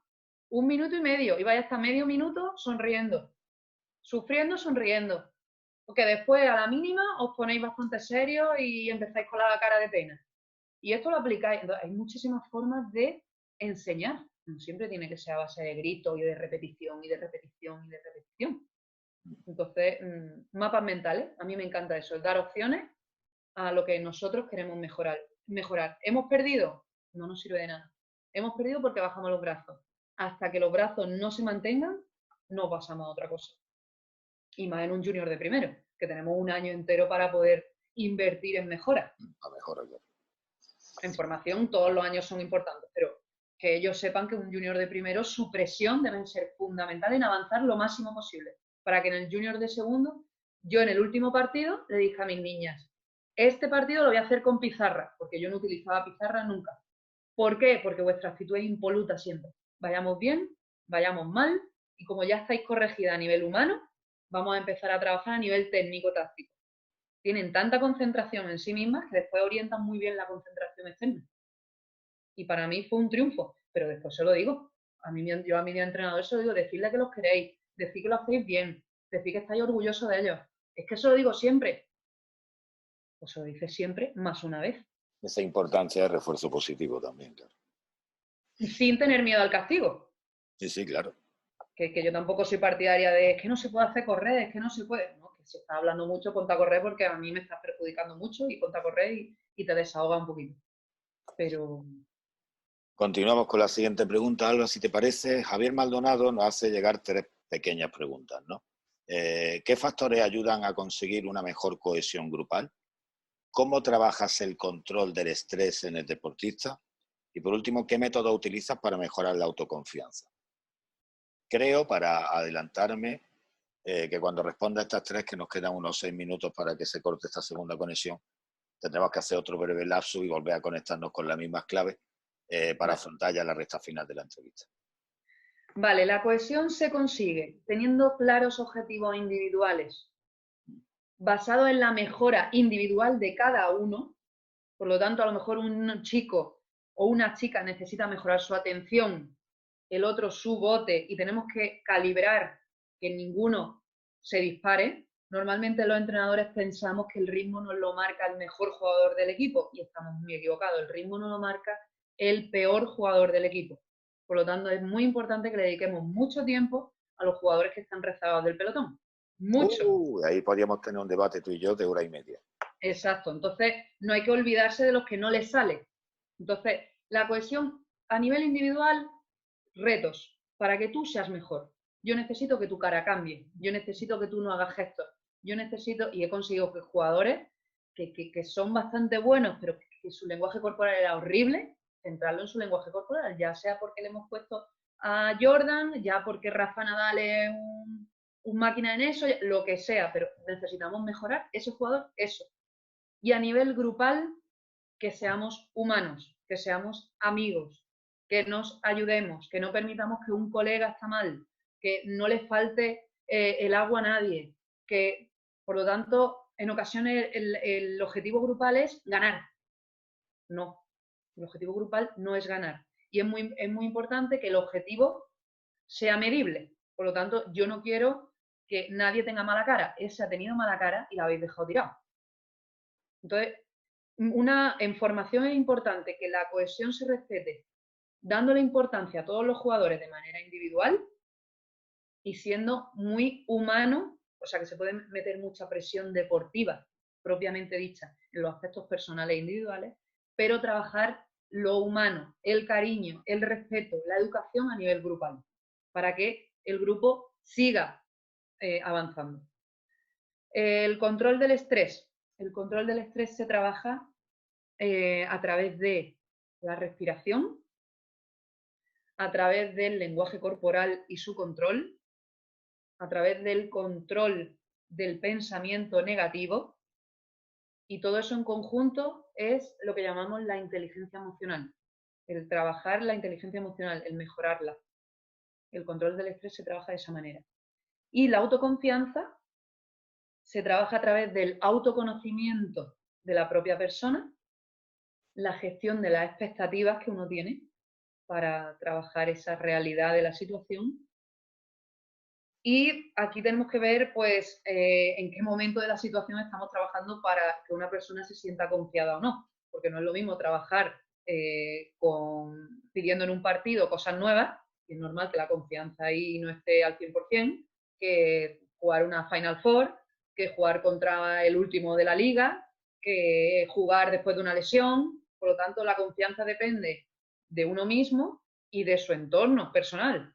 Por lo tanto, tampoco podemos pedir que, y también de la experiencia que uno tiene, porque la toma de decisiones realmente depende también mucho de la experiencia que tú tienes en las cosas. Por lo tanto, si le estás pidiendo a un jugador tira y ha fallado 5 veces, es que tu confianza no puede bajar. Es lógico. O sea, ¿qué estamos trabajando? ¿La valentía o estamos trabajando la confianza? Primero trabaja la valentía, la toma de decisiones, el control conductual después de los 5 fallos, pero si pedimos valentía, confianza, y después dices que no tienen confianza, es que estamos presionando tanto que no saben ni dónde están. Pero la confianza es mucho, mucho conocimiento de uno mismo, mucha realidad en relación a nuestras habilidades y nuestras fortalezas y nuestras debilidades, gestión de las expectativas y mucha experiencia. La experiencia hace que las cosas nos salgan mejores. Entonces, están bastante relacionados con todo eso. Vale. Al hilo de lo que estábamos preguntando en esta última cuestión, precisamente de la cohesión grupal, aunque ahora el chat se me ha salido la pregunta, pero había un compañero, José Antonio España y Carmen, que ellos normalmente entrenadores de Estepona, llevan ya muchísimos años con categorías muy precoces y hablaba de la importancia que tú le das también a esa cohesión que se realiza fuera de las pistas, ¿no? Es decir, a irte con los niños al McDonald's, a hacer una comida común con padres y niños, etcétera, donde ellos decían que incluso hay algunos padres que ponen en duda la importancia o no de ese tipo de actividades, ¿no? Entonces me gustaría, ellos me ampliaban, que tú qué opinas al respecto, si lo ves positivo o no, que eso contribuya a la cohesión grupal. A ver, todo en psicología y normalmente en la vida misma depende del uso que se le dé. Partidariamente, desde mi punto de vista, yo a los entrenadores no les recomiendo hacer mucho de todo esto. ¿Por qué? Porque se adquieren distancias y confianza tanto por los propios jugadores como los entrenadores que a lo mejor no se saben gestionar. Entonces hay que tener un poco de cuidado con este tema. Creo que hay situaciones ya de equipos, como por ejemplo la Navidad, la pretemporada para preparar bien los equipos, pues el cumpleaños a lo mejor del propio entrenador o del papá que nos ayuda normalmente. Bueno, hay que tener un poco de cuidado con esa gestión de juntarse fuera, porque, bueno, normalmente suele haber problemas. Suele haber problemas a la hora de que un padre no viene, de por qué después mi niño juega más tiempo. Entonces, frente a la incapacidad de gestión de dificultades, mi recomendación es que seamos lo más profesionales posible. Frente a la posibilidad y tenemos la capacidad de mantener correctamente las distancias, de tener una conducta ejemplar en todo momento y una confianza pues, prácticamente la misma para todos, pues si os atrevéis, pues puede ser. Yo creo que con el tiempo, pues las cosas dan el sentido pues si un día comes con una familia, pero creo que decir vamos a generar cohesión de grupo y por eso nos vamos al McDonald's, en mi opinión no da mucho sentido. El grupo y el equipo juega dentro de la pista y fuera no tienen por qué ser íntimos. Y desde pequeños tienen que aprender a eso, que tienen sus amigos del barrio, tienen sus amigos del cole, tienen sus amigos de música, de inglés, porque son niños que tienen muchas opciones. Y muchas veces aprovechan esas tesituras para divertirse, cuando el objetivo es la cohesión. Dedica tiempo de tu entrenamiento a la cohesión. Ok. Continuamos con la Siento no siguiente. estar muy a la línea con todo en eso, pero todo No, es no. posible si se utiliza bien, si se hace bien. Sí, una de las cuestiones que creo que son importantes de esta entrevista precisamente es enfrentar puntos de vista. Yo, por Yo en ejemplo, Unicaja no lo recomiendo. Yo a los entrenadores no lo recomiendo. bueno, Porque tampoco sabes qué confianza van a coger determinados padres, no es lo mismo padres que llevan muchos años, padres nuevos. Si al final me tomo un agua, me tomo una cerveza, tengo un niño pequeño al lado, ¿no? Podemos tener normas. claro. Si yo estoy con los niños, bebo siempre agua, porque los niños, aunque sea Navidad, entonces por los niños siempre podemos tener no normas, es decir, bueno, yo soy como soy y me comporto como soy, que mis niños me comprendan, pero todo, haga de una cosa u otra, tiene su parte buena y su parte mala. Donde hay menos riesgo de problemas es cuando nos dedicamos estrictamente a los entrenamientos y celebramos cosas importantes, como puede ser final de temporada, pretemporada o Navidad. Ok, perfecto. Continuamos, si te parece, para afrontar ya últimas, más o menos, todavía nos quedan algunas, pero bueno, seguimos con la siguiente, pero ya de recta final de las preguntas que nos han hecho llegar.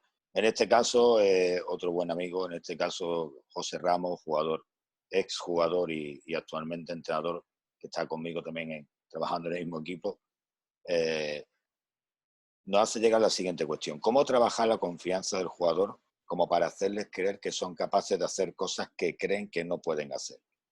Es decir, que crean y confíen más en ellos mismos, sobre todo cuando cuentan con la confianza del staff, del cuerpo técnico de los compañeros, que le pierdan el miedo al error, al fallo y no vean precisamente en ese error, el fallo, un fracaso. Bueno, también varias cosas a tener en cuenta en esta pregunta.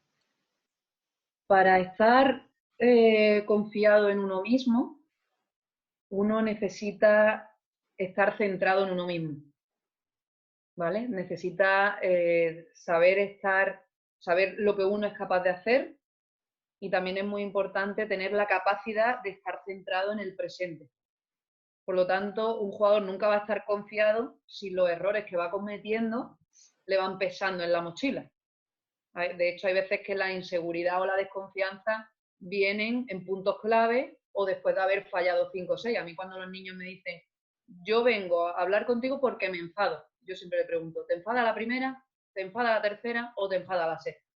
Pues yo me enfado a la sexta, depende de qué edad tienes, es normal. Vamos a ver si el body language es bueno, vamos a ver si... Luego también habría que ver qué experiencia tiene un jugador. No es lo mismo un año de experiencia y en una categoría donde lo que se quiere es ganar el partido, donde la presión es superior a jugadores que tienen mucho tiempo o que yo por llevar mucho tiempo en el baloncesto no me puedo permitir errores. Y por lo tanto hay que explicar la normalidad del error, la probabilidad del error, se puede trabajar en visualización, la gestión del error, ¿vale? Para la confianza, y ver qué supone el miedo. Si nosotros explicamos las razones de las emociones, el por qué se siente miedo o el por qué se siente rabia, los jugadores van a aprender que el miedo es una emoción solo para sobrevivir o protegerse. Si tú le enseñas a alguien que el miedo es solo para eso, va a empezar a cambiar su autodiálogo consigo mismo. Yo le pregunto a los niños, si el miedo es para protegerte de un animal salvaje o del fuego o de una altura sin barandillas, ¿tú cómo vas a tener miedo antes de un tiro libre? Ah, vale, no tengo miedo. Tengo inseguridad. ¿Por qué esa inseguridad? Porque has fallado el tiro de antes, porque llevas 3 partidos sin meter, porque en los entrenamientos no trabajas el tiro libre. Entonces después cogemos a los jugadores y decimos, ¿en qué punto del partido os sentís más incómodos? Más inseguros. Yo en el saque de banda. Yo cuando vamos abajo. Hay muchas veces que le dices a los jugadores, ¿tú dónde te encuentras mejor? ¿Por arriba o por abajo en el marcador? Hay jugadores que cuando están por arriba sienten muchísima presión. Y le encanta estar ahí. Hay jugadores que cuando van por debajo se ponen muy nerviosos. Yo he tenido casos de incluso que son deportistas individuales que en cuanto ven que el otro deportista está cerca, sienten mucha ansiedad y se le empieza a bloquear la musculatura. Por lo tanto, esa desconfianza aparece, y a lo mejor aparece en el momento X de la prueba X. Por lo tanto, es importante identificar a qué le llaman ellos miedo. A la inexperiencia, a la falta de entrenamiento, a la falta de actitud. Si el lenguaje, esta minicopa, yo trabajé con un pequeño donde después de un tiro libre lo grabamos y bajaba los brazos. Entonces, así como vas a meter el segundo tiro libre, solo fue necesario eso. Es que el segundo tiro libre hay mucha probabilidad de que se falle. ¿Por qué? Porque tu lenguaje corporal le está diciendo a tu cerebro, no me va a salir. Entonces el lenguaje corporal es como si fueses un actor.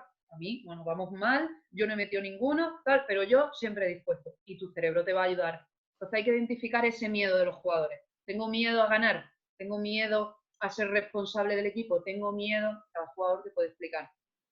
La experiencia es muy importante y la expectativa y la realidad propia como la capacidad de centrarse. Si arrastramos el pasado y arrastramos el error, nos va a influir en la confianza. Es muy importante el control de la atención para el pensamiento, para la actitud, por lo tanto, como prioridad, los procesos atencionales para mejorar la confianza. Ok, continuando, tenemos la siguiente pregunta. En este caso, Mario Minervino nos hace llegar la siguiente cuestión. ¿Cuál sería la diferencia del trabajo presencial o vía Skype o plataforma con un deportista a tu criterio, ¿no? ¿Algunos aspectos básicos para trabajar la negatividad? Bueno, creo que todo se puede si uno quiere, evidentemente. Si uno quiere y uno está dispuesto, o a través de vía Skype se pueden mandar partidos y ver en los deportistas compitiendo. Se pueden pasar horas de sesión, incluso horas de conversación en relación a otros temas, porque lo más importante del trabajo psicológico es el llegar a comprender al otro, pero no solo del psicólogo al deportista. El deportista también comprender e integrar en sí mismo lo que el psicólogo le quiere decir. Es una relación bastante directa donde está muy en juego la confianza, la conexión, el carácter. A lo mejor por carácter más directo hay jugadores que no les gusta determinados psicólogos y psicólogos que a lo mejor no quieren trabajar con un determinado deporte. No lo sé. El trabajo en Skype debe ser muy profesional, debe dedicarse tiempo y muchos jugadores los que piensan, o entrenadores o profesionales piensan que por una sesión de Skype se va a solucionar muchas cosas. Me pasa con algunos deportistas. Entonces yo necesito el mayor contacto posible, verte competir, verte entrenar. Entonces, si eres capaz de hacerme ver cómo tú reaccionas, pues yo podré analizar el contexto. El psicólogo del deporte lo que especializa en el análisis de la personalidad en un contexto deportivo. Por lo tanto, te tengo que ver compitiendo. Entonces, bueno, el Skype pierde un poco esa sensación, pero, repito, si uno quiere y uno está interesado, da lo máximo, graba lo máximo y se trabaja. He tenido buenos resultados y resultados que se han ido enfriando con el tiempo. ¿Qué más era? No, dentro de lo que has contestado más o menos, te preguntaba algunos aspectos básicos para trabajar la negatividad. Para trabajar la negatividad, perdón, se me ha olvidado comentarlo. Igual, hay que ver el porqué de esa negatividad. Puede que sea un hábito, por lo tanto necesitamos ser insistentes en ese cambio de hábito. Puede ser un factor educacional, porque en casa se escucha mucha pena, se escucha mucha queja, se escucha, por lo tanto, en una hora y pico de entrenamiento, el niño está expresando también la educación en casa. Entonces hay que enseñarle poquito a poco. La negatividad también puede estar relacionada con la introversión, relacionada con aspectos sociales, donde pues, se le puede ayudar a conectar, a ganar esa confianza. También es un diálogo positivo, es como una programación, la programación neurolingüística es como una programación que tenemos, de decir, no me sale, hoy ya, yo esto lo hablo mucho con los jugadores, si no meto el primer tiro ya me va a ir el partido mal. Eso es una programación, eso es una idea que tienes. Desconstrúyela, rómpela y di, pero ¿qué tiene que ver el primer tiro con una hora y media? Si no tiene ningún tipo de relación. Entonces, por eso nosotros los entrenadores tenemos que trabajar en ser curiosos, que es la programación neurolingüística. Si tengo un chico muy negativo, ¿por qué es? Es que ve que es muy bajito en comparación con el resto. Es que se han separado los padres y ahora se piensa que porque se han separado los padres no va a poder venir al baloncesto. Es que siempre empieza fallando y como eso lo tiene en su cabeza, siempre empieza fallando y nosotros le estamos dando más importancia todavía, es que siempre empieza fallando. Es que eres muy negativo, eres muy negativo, eres muy negativo. Realmente lo que estamos programando es lo que ya él tiene programado, es que eres muy negativo, es que eres muy negativo. Pues ¿sabes lo que yo pensaría en tu lugar? Apunta todas 5 palabras que tú normalmente las digas. Tradúcelas a lo positivo. Personas que han sido positivas y han tenido situaciones muy difíciles en su vida. A través de la creatividad y estrategias que nosotros encontremos, trabajar la negatividad. Genial. Continuamos. Otro buen amigo, Adri La Rubia, nos hace llegar la siguiente cuestión. ¿Qué palabras le diría a los jugadores en edad de formación, cadetes, juniors, etcétera, con los que tenemos contacto diariamente por grupos de WhatsApp? En el caso de comunicarles que se cancela la temporada y no volveríamos hasta septiembre, ya que para muchos de ellos había muchas ilusiones invertidas en esta temporada por diferentes motivos. ¿Qué palabras, no? ¿Con qué palabras te dirigiría a ellos? Bueno, pues creo que tenemos que hablar como entrenadores y como personas. Yo, como habréis visto, siempre doy mucha importancia al contacto cercano, siempre con mucha profesionalidad. Yo a mis niñas les explico lo que esto me supone. De hecho, hoy he recibido fotos del Campeonato de Andalucía del año pasado y con caritas tristes. Y yo les he puesto lo mismo que sienten ellos, la pena de no estar una semana disfrutando juntos, comiendo juntos, paseándose por las instalaciones y viniendo a mi habitación a hablar de los temas que a ellos les interesa. Entonces, como temporada debemos de expresar nuestras emociones, porque ellos, si nosotros expresamos nuestras emociones, automáticamente ellos se abren.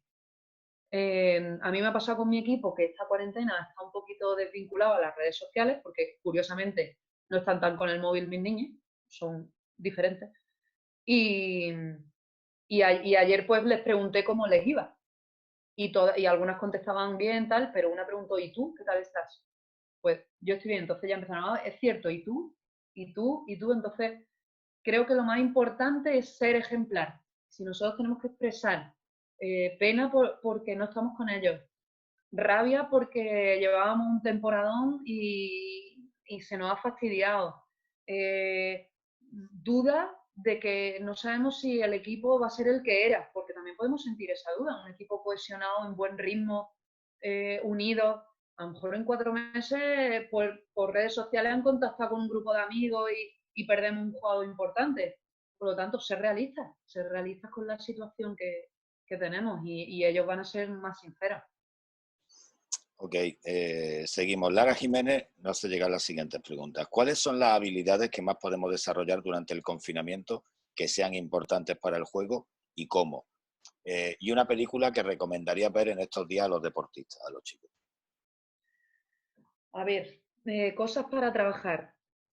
A nivel conceptual, yo digo que estoy trabajando hasta cómo ayudar en procesos de duelo, dado el confinamiento y las veces que están escuchando todos los jóvenes la palabra muerte, por desgracia, pues en un buen momento, dada la pena de la situación, que trabajen lo que significa el duelo, las fases del duelo, y esto no es porque sea psicóloga, esto es porque se nos puede ocurrir perfectamente que apliquemos ese concepto. Se puede trabajar muchísima inteligencia emocional, de autoconocimiento, qué siento cuando tengo un día malo, cómo lo detecto, qué estrategia me viene mejor y ponerlo en práctica ahora que tenéis tiempo para yo solucionar mis días malos. ¿Qué música me activa? Y esa música la puedo aplicar la puedo utilizar para los partidos. ¿Qué jugador me inspira? Cuando a lo mejor yo siempre me he pensado un jugador de tu cantera, un jugador profesional, qué persona está sola y puedes ayudar. Entonces, aquí es donde yo os digo que en mi Facebook podéis encontrar muchísimas estrategias para interactuar con los niños y poder trabajar a diario en relación a la escritura, la música, la mejora de uno mismo en aspectos personales, para ayudar a los demás, para ser empáticos. Por lo tanto, es la creatividad que nosotros tengamos y cómo hay veces, siempre tengo un papel encima de la mesa y si hablo con un compañero, si me provoca algo el perro, hoy he tenido un día malo y qué es lo que estoy haciendo y por qué estoy contestando mal y por qué he tratado mal, lo apunto. Si tienes un día malo, ¿a quién tratas mal? Y se lo hago ver a mis jugadores, se lo hago ver a mis entrenadores. Le digo que lo compartan con todo el mundo que lo necesite porque es muy buen momento. ¿Hay alguna película que recomiende o para deportistas? Hay muchas. Para deportistas no suelo tampoco decir siempre películas de deporte. Million Dollar Baby me parece una pasada como película, evidentemente las de Rocky, pero me gusta que vean El diario de Noah. Siempre, siempre, siempre en inteligencia emocional recomiendo que se vea Inside Out, la película Buenísimo. del revés o De ¿no? revés, De la los traducción de muñequitos, revés.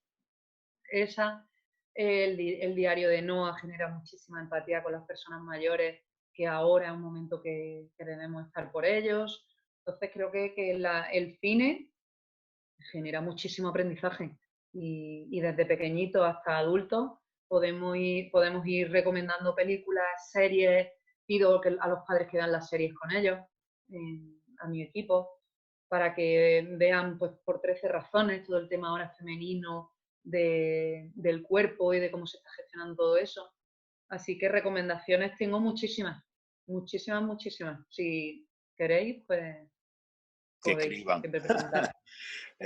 Yo le recomendaría a Lara, y saliéndome y con permiso tuyo, de películas así de baloncesto hablan, hay muchas, pero una que es muy antigua, pero creo que es de las mejores que se ha hecho de baloncesto, es era algo más que ídolo, protagonizada por James Hartman. Yo creo que en baloncesto a lo que se refiere, la gente está más acostumbrada a ver Coach Carter y películas más Sí. actuales, pero esa, sin duda alguna, eh, es más antigua, pero ahí habla históricamente de un equipo de Indiana, basada en hechos reales, que merece mucho la pena, incluso para niños o jóvenes. Seguimos, que si no se nos va el tiempo. José Alberto Bolet, otro compañero entrenador de Estepona, me hace llegar la siguiente pregunta. Buenas, me llamo Alberto, me gustaría hacerle llegar una pregunta de cómo gestionaría la psicóloga en un equipo infantil o cadete de niñas e inculcarles ser un equipo ganador. Gracias. Antes de intentar generar la competitividad, porque hay muy pocos niños y niñas que vienen siendo muy, muy, muy competitivos desde pequeños y progresan al mismo nivel de competitividad que de madurez, porque la competitividad y cuando encontramos los pequeñitos que son muy buenos y se enfrentan a todo, cuando empieza la adolescencia se empiezan a plantear, a comparar, a cuestionar, por lo tanto siguen, pero su competitividad empieza a dudar, entonces, y después también hay gente que a lo mejor no es tan competitivo, pero empieza a trabajar esos aspectos y lo consiguen. Antes de trabajar la competitividad es súper importante trabajar los aspectos humanos, trabajar la conciencia, trabajar la disciplina, de hecho la competitividad tiene ese doble filo, que muchas veces los más pequeñitos que son muy competitivos pueden ser egoístas, pueden no ser empáticos, pueden... Entonces, yo me he encontrado con casos de jugadoras que desde muy pequeñitas han sido muy competitivas y las he tenido en el banquillo, diciendo que hasta que no sean buenas niñas y no ayuden, y la prioridad sea ayudar a sus compañeras, porque el equipo lo gana el equipo, no lo gana un jugador, esa niña, no, y te estoy hablando niñas con 7 años y con 8 años, que tienen esa competitividad que hoy por hoy son campeonas de España. Pero no nos centremos solo en el trabajo competitivo. Una vez que está todo en orden y equilibrado y tenemos una buena estructura humana, sí hay que dar paso a la competitividad a través de la gestión de esa confianza, a través de la correcta toma de decisiones, a través siempre del fair play. Ahora, si no hay una buena estructura, la competitividad puede ser un arma de doble filo. Por lo tanto, hay que tener ese cuidado con cuándo se refuerza la competitividad y cuándo se refuerza lo propiamente humano. Y vamos a afrontar ya las dos últimas preguntas antes de la batería final. La primera, Víctor Aspizúa, otro buen amigo, nos hace llegar a la siguiente cuestión. ¿Cuál es el primer paso que nos recomienda dar a los clubes en el apartado de la psicología deportiva? El primer paso, formación de entrenadores. Formación de entrenadores. Segundo paso, y con mayor posibilidad de interactuar, formación de jugadores. No necesariamente sesiones individuales, pero a través de la formación y dinámicas de grupo se puede conseguir muchísimo. Pero antes que jugadores, formaría entrenadores. Sí, y si disponemos solo de solo un club y solo un equipo, pues yo en mi caso siempre meto al entrenador en las sesiones de jugadores para formar. Y por último, de las preguntas recibidas, Sofía Pelizón nos hace llegar lo siguiente. ¿Cómo se manejan los egos entre jugadores de un equipo, principalmente en categorías formativas? Bueno, pues viniendo al cuento todo el tema de la competitividad, los caracteres de los diferentes niños, las personalidades que nos vamos encontrando. Igualmente nosotros en la época de formación podemos ir viendo cómo se van desarrollando diferentes personalidades y una niña o un niño que empieza siendo con gafitas tímido, se pone lentillas y es súper extrovertido. Como a lo mejor niños físicamente que parece que en la comparativa iban por debajo, han ido desarrollando y han desarrollado un físico increíble en comparación. Por lo tanto, tenemos que estudiar esa personalidad que nosotros nos estamos encontrando. Tenemos que ver cómo reaccionan unos con los otros. Hay veces que a lo mejor se acercan las selecciones y ves cómo los jugadores te cambian la actitud porque van a ir a una selección. Ahí tienes que pararte y decir, ¿qué te está pasando? ¿Qué te está pasando? Porque te va a una selección malagueña, porque te va a una selección andaluza, estás dejando de entrenar conmigo por riesgo a que tú te lesiones. Eso nos pasa mucho. Entonces, es que mi ego es tan superior que yo me tengo que proteger de... entonces ahí tenemos que trabajar. O ¿por qué tú te permites fallar y le pones mala cara al otro? Nosotros tenemos que conectar lo máximo, no siempre estar encima, porque te vuelvo a repetir que tenemos que dar esa libertad para que entre ellos se solucionen también determinados problemas, pero tenemos que ver las relaciones que tienen entre ellos. Los roles de ego pueden ser algunos demasiado expresivos, otros pueden ser de vestuario, otros pueden ser en la calle, que a lo mejor tiene un jugador que dentro del campo no es tan importante, pero fuera es súper amigo de todos y es fundamental en la unión de todos. Por lo tanto, yo creo que los egos los debemos de gestionar de una manera positiva, donde todos los jugadores sean importantes, que también se favorezca el sentido del humor. Si tenemos un torpe, reírnos y no pasa nada porque se tropieza. Si tenemos la que le da la risa y no sabe concentrarse, nos reímos. Pero eso ego es importante que no tengamos siempre un líder. Un líder para que esa persona nos indique, para que esa persona nos cuente todo lo que pasa en el equipo, para que esa persona sea la mejor, para que los capitanes no tienen que ser los mejores. Los capitanes también pueden ser los más antiguos del club, los más ejemplares, los que son más puntuales, los que... Por lo tanto, si nosotros trabajamos eso desde pequeños, estamos protegiendo la cohesión del equipo. No siempre el ego por ser el mejor, porque mete más canastas o está más fuerte. Que los egos sean en relación a que soy buena persona, soy sobre todo ejemplaridad. Y reforzar la ejemplaridad, no otro tipo de ego. Bueno, y aquí damos por finalizadas las preguntas que hemos recibido de todos los compañeros. Y ahora hacemos una última batería rápida, si te pido, vamos a hacer prácticamente de respuesta rápida para conocer un poquito más, en este caso, al personaje en cuestión que es Alba, ¿no? Va sobre tus gustos sobre todo, ¿ok? Pues primero, una película, un libro y una canción que recomiendes. Película, El hombre que susurraba a los caballos. Me encanta. Un libro, valga la redundancia de la palabra, El hombre en busca de sentido, que siempre lo recomiendo.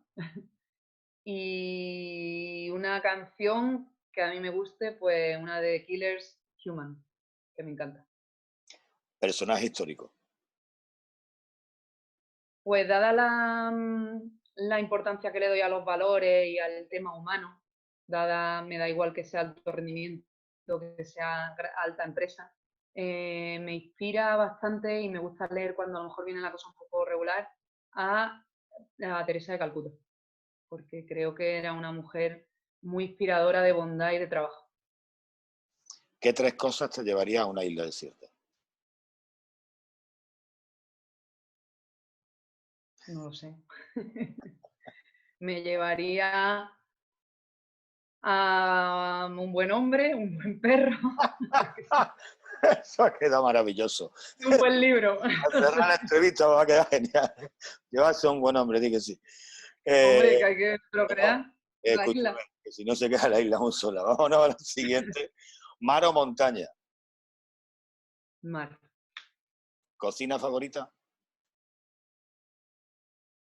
La malagueña, por supuesto. Gazpachuelo, porra antequerana, A casa. boquerones vitorianos. Algún día discutiremos la porra antequerana, el salmorejo cordobés de toda la vida, pero no voy a entrar en esa discusión ahora.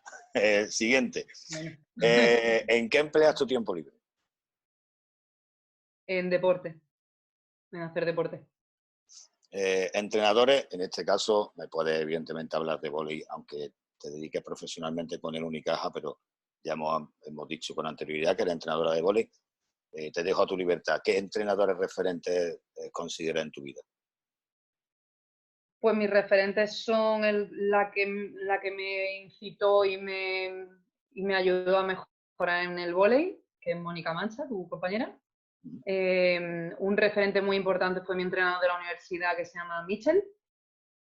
Y mi entrenadora actual de baile, que empecé con ella muy pequeñita y tiene unos valores muy, muy, muy disciplinados, que se llama Manuela Baronesi, italiana. Según tu criterio, ¿qué 3 cualidades debe reunir un buen entrenador de baloncesto? Pues creo que debe de ser curioso para que mejoréis en relación a vosotros mismos, que aprendáis de los niños y aprendáis de otras disciplinas deportivas. Creo que la curiosidad no debe de cesar en vosotros. Creo que debe ser amable para que sigáis inspirando y siendo cariñosos, cercanos y motivados por ese trabajo.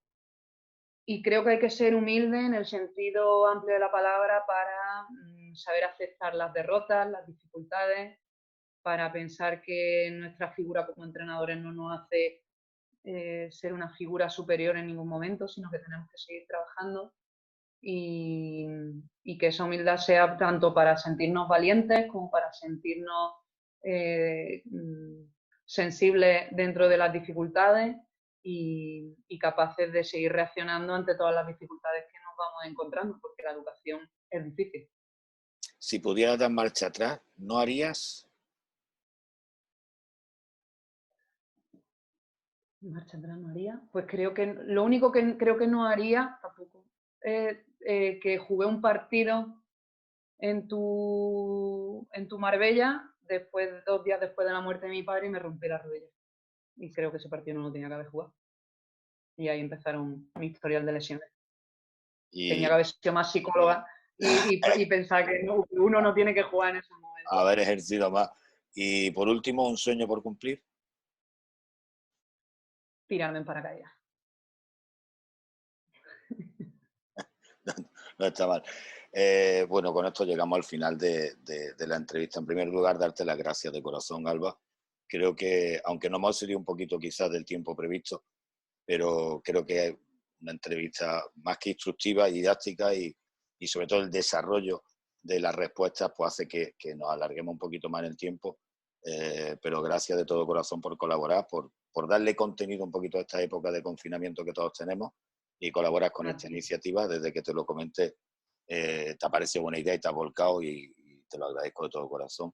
Y sobre todo también darle las gracias a todos los que también han aguantado ahí estoicamente, porque sé que ha despertado mucho interés la charla con Alba. Creo que todos hemos podido aprender algo relacionado con lo nuestro y en un factor tan sumamente importante como es la psicología.